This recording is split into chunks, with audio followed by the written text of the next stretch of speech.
I'm not going to do that. You will respond when you will respond. But when you respond, we're going to be having some words if it's justifiable. So again, because people have poor communication styles and they simply can't say, hey, I'm in the middle of work, BRB. Hey, I don't have time to talk right now. I will catch up with you later in the day. That's all it takes. Great. So then I know that it's not me, that's just something else going on. Okay, great. Now, like I said, if this is something worth rectifying in your relationship, again, be it familial, platonic, romantic, professional, if it's worth solving and if it is important enough to you to do that work, then yes, address it. This being said, don't bring receipts. Because if it was important enough for you to bring up, then you should have brought it up the first time. You should have brought it up in the beginning. Because again, people's behavior, your words tell me who you want to be, but your actions show me who you are. When the behavior is consistent, and I truly do believe this, and I know this might rub or slight some people the wrong way, believe people when they show you and tell you who they are the first time, especially when the behavior is consistent. Again, if the same is true of them, then the same is true of us. So we have to be mindful about how that goes. But ultimately, at the end of the day, because the longer that time passes, it fades from people's memory if you don't bring it up sooner rather than later and in the appropriate timing. Because that also lends itself to whether or not someone is in a place to receive what's going on.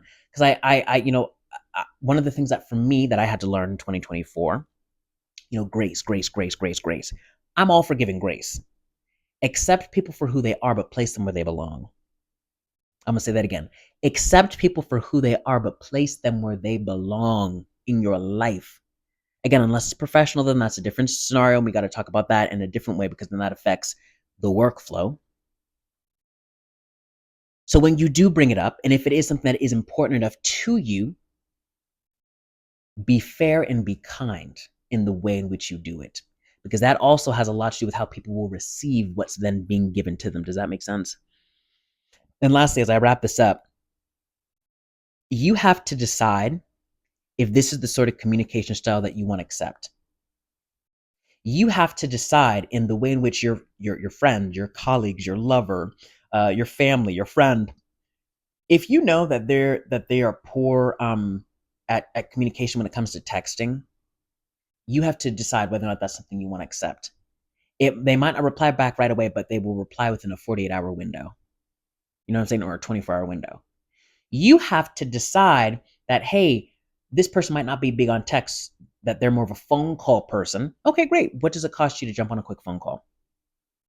Or their method of communication might be voice memo.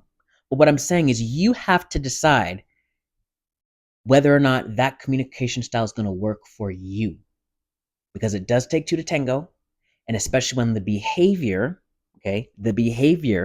is the issue in that said communication style, you have to decide for you, yourself, and I, because we will waste time, energy, and ego and give things rent-free headspace that has no justification, because we would rather jump to the conclusion than take a beat, gather information, and then come to the conclusion, then come to the decision.